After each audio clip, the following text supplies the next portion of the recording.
Assalamualaikum warahmatullahi wabarakatuh. Ketemu lagi dengan saya. Kali ini bahasanya adalah tentang air kotor.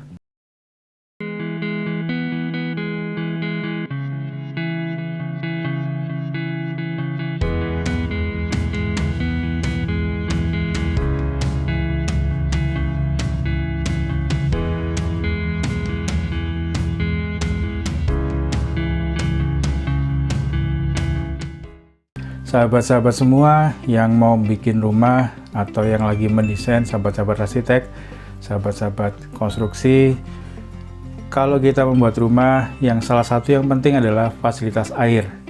Air bersih sudah kita bahas sebelumnya, kemudian air panas juga sudah, kemudian kita bahas sekarang air kotor. Air kotor ini kalau tidak ditangani dengan baik, maka resikonya juga akan menyebabkan banyak hal yang tidak kita inginkan. Semisal bau busuk, kemudian genangan air yang cukup mengganggu, kemudian kesehatan kita juga terganggu. Jadi perlu penanganan khusus terhadap air kotor. Pada prinsipnya air kotor ini kita bagi dua. Pertama adalah black water. Black water ini yang berasal dari WC atau tinja. Kemudian ada grey water. Grey water ini dari semua yang selain tinja, semisal dari tempat cuci, dari kamar mandi, atau dari tempat cucian mobil, atau bisa juga dari air hujan. Untuk black water ini diarahkan ke dalam septic tank, sedangkan grey water biasanya diarahkan langsung ke saluran drainase. Untuk black water, pada prinsipnya terdapat dua sistem. Pertama adalah on-site treatment. Jadi pengolahan di dalam set tersebut, misalnya kalau di dalam rumah, pengolahan air tinja itu dilakukan di dalam set kita sendiri, atau juga yang dilakukan offset. Offset treatment ini biasanya untuk komunal, jadi beberapa rumah kemudian menghimpun menjadi satu tempat untuk pengolahan dari black waternya. Ini jarang dilaksanakan, kebanyakan yang digunakan adalah dengan onset, jadi menggunakan pengolahan untuk black water di dalam satu set tersebut. Misalnya rumah, berarti kita membangun septic tank di area rumah kita sendiri, tidak di luar. Bahasan pertama kita adalah septic tank. Tujuan utama dari septic tank ini adalah untuk menampung semua kotoran yang berasal dari WC atau tinja, baik di lantai 1, 2, atau lantai berapapun di dalam satu bangunan tersebut atau satu kawasan tersebut, yang kemudian diarahkan ke dalam septic tank. Jadi di dalam septic tank ada beberapa zona-zona. Masuknya melalui pipa, ini ada inlet, kemudian masuk ke area pengendapan, kemudian masuk ke area berikutnya yang kondisinya sudah relatif airnya tidak terlalu padat, kemudian masuk ke outlet. Dan di sini juga harus ada sirkulasi udara. Pipa tentunya sangat penting karena untuk septic tank ini bukan murni air, bentuknya semi padat, jadi diharapkan air ini dapat berjalan dengan lancar. Untuk itu, maka sangat dihindari bentukan-bentukan pipa yang tidak lurus. Jadi diusahakan pipa dari WC, dari kamar mandi menuju septic tank ini sedapat mungkin lurus. Kalaupun ada belokan-belokan yang memang harus ada belokan, maka sudutnya sedemikian rupa dibuat landai, atau mungkin ada sambungan-sambungan tersebut diusahakan sedemikian rupa sehingga kotoran itu dapat mengalir dengan mudah.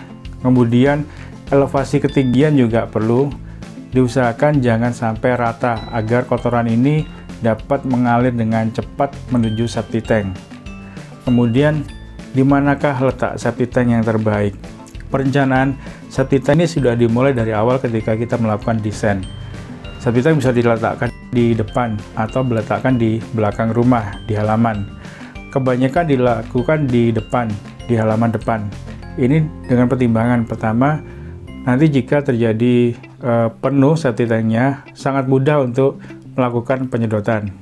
Kemudian yang kedua, septic tank ini juga mudah pembuatannya, serta maintenance ke depannya jika ada sesuatu, maka diletakkan di depan. Kemudian juga rumah-rumah pada masa sekarang ini rata-rata kecil. Jadi kalau septic tank ini diletakkan di belakang, sudah tidak ada lagi halaman belakang, jadi mau nggak mau harus diletakkan di depan. Kemudian diperlukan lagi adalah pipa pembuangan udara dari septic tank. Ini juga bisa memberikan aroma yang tidak sedap kalau di dalam area rumah. Oleh karena itu, lebih baik untuk peletakan septic tank ada di depan. Di depan ini maksudnya tetap di dalam bagian rumah. Kita tidak boleh di luar pagar karena itu bukan yurisdiksi kepemilikan bangunan, jadi harus tetap di dalam bangunan, tetapi di area depan yang memudahkan untuk kontrol berikutnya. Septic tank yang saya maksud tadi adalah septic tank dengan sistem terpisah. Artinya sistem terpisah, septic tank ini hanya digunakan untuk air tinja yang dari WC. Sedangkan yang kedua adalah septic tank dengan sistem tercampur, artinya semua air kotor akan masuk ke septic tank tersebut. Untuk mempermudah berikutnya dalam hal maintenance, maka saya akan membahas bahwa septic tank yang kita maksudkan adalah septic tank yang terpisah. Jadi benar-benar fungsinya hanya untuk mengolah limbah-limbah dari tinja atau WC. Tangki septic tank merupakan bangunan yang berfungsi sebagai penampung air kotor atau tinja yang merupakan bahan organik langsung dari WC atau urinoir. Proses yang terjadi dalam tangki tersebut adalah proses pembusukan atau penguraian atau perubahan bahan organik oleh mikroorganisme yang memerlukan minimal waktunya adalah 3 hari. Proses tersebut meliputi aerobik dan anaerobik. Tangki septic tank berdasarkan SNI 032398/2002 adalah suatu ruangan yang berfungsi menampung dan mengolah air limbah rumah tangga dengan kecepatan air yang lambat, sehingga memberikan kesempatan untuk terjadinya pengendapan terhadap suspensi benda-benda padat dan kesempatan untuk penguraian bahan-bahan organik oleh jasad anaerobik membentuk bahan-bahan larut air dan gas. Perencanaan untuk konstruksi septic tank. Bentuk septic tank tidak pengaruh banyak terhadap efisiensi degradasi material organik yang berlangsung di dalamnya.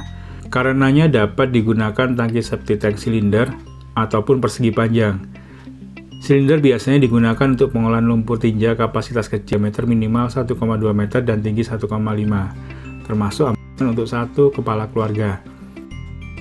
Secara umum, septic tank dengan bentuk persegi panjang mengikuti kriteria desain yang mengacu pada SNI 032398/2002, yaitu tentang cara perencanaan tangki septic tank dan sistem resapan yang memuat istilah definisi persyaratan dan berlaku bagi pembuangan air limbah rumah tangga untuk daerah air tanah rendah dan jumlah pemakaian maksimal 10 kk atau 50 jiwa. Jadi untuk masalah bentuk septic tank ini tidak ada patokan tertentu harus seperti apa. Kita bisa menyesuaikan juga dengan kondisi di lapangan.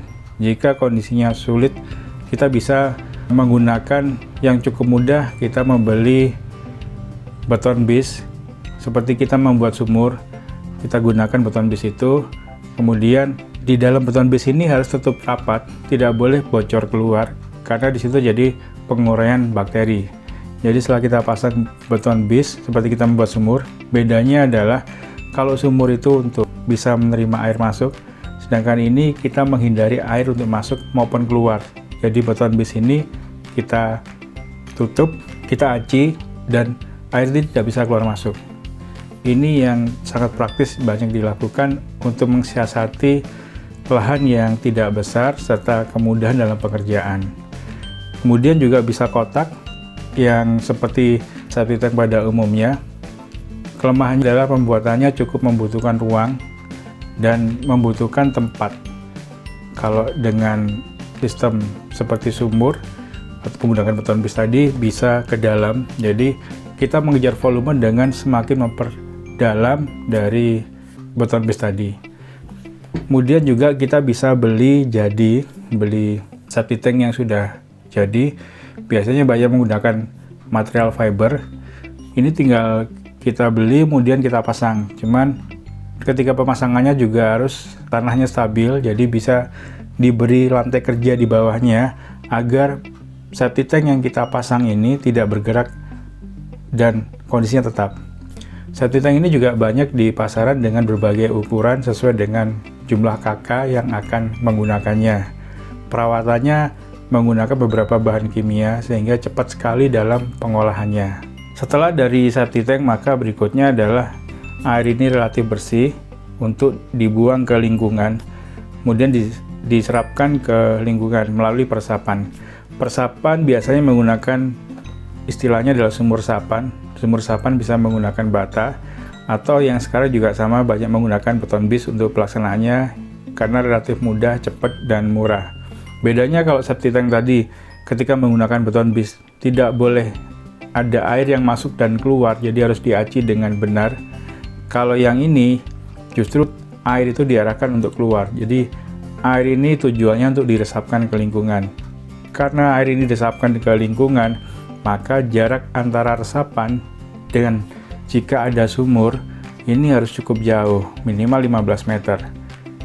Kalau terlalu dekat, maka ditakutkan air dari resapan ini akan bisa terserap lagi ke sumur. Terutama sumur itu menggunakan sumur air dangkal, bukan sumur bor atau sumur air dalam.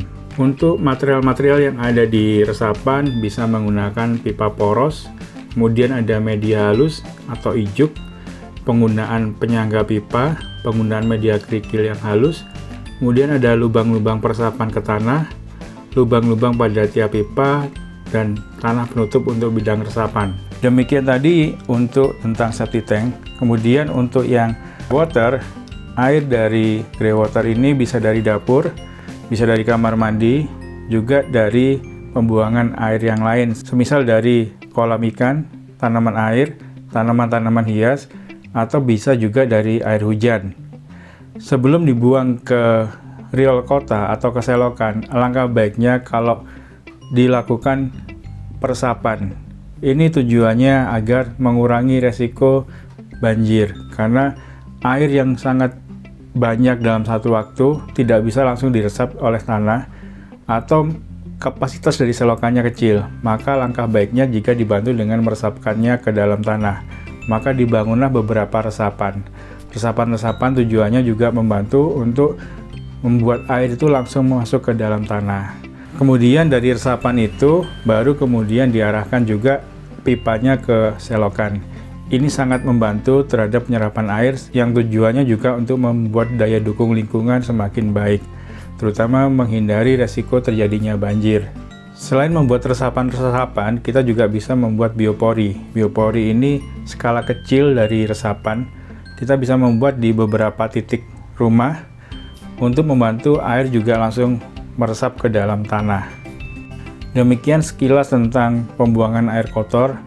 Nantikan video-video berikutnya berkaitan dengan implementasi di lapangan. Assalamualaikum warahmatullahi wabarakatuh.